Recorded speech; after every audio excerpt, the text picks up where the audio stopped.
Let's see who else is holding on here. Let's go over to the 215 area code. Caller from 215. Who's this? Hi, David. This is Evan from Pennsylvania. Hey, what's going on, Evan? Nothing much.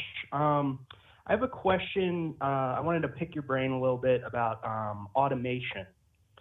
So, this is kind of worrying me because, I'm in college right now, and a lot of my friends are getting jobs to kind of help pay for food and stuff like that, lower end jobs. Those are increasingly becoming automated, and now the higher end jobs with advancements in AI are they might become automated. So with that, many people will probably not be making money, and in a capitalist system, this might collapse our economy and do some real damage. So I wanted to ask, do you prefer stopping or heavily regulating automation and provide Okay, you just employing cut out. You just cut out people? there after asking me if I want to regulate automation. What was the second part of the question?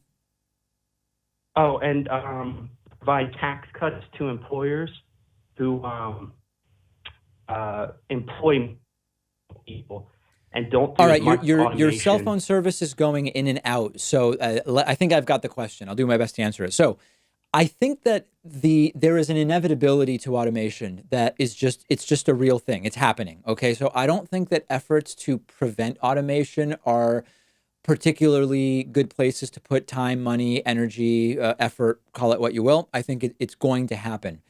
The important conversation that we have to have is one that is much more difficult than tax cuts for employers that don't automate or restrictions on technology. The real conversation we have to have in the economic system that we have in the United States and in many countries is we need to reevaluate the relationship between work and humans. Homo sapiens and humans. There, in a capitalist system, there's a certain relationship there, which is basically your worth is determined by the job that you do and how much money you make.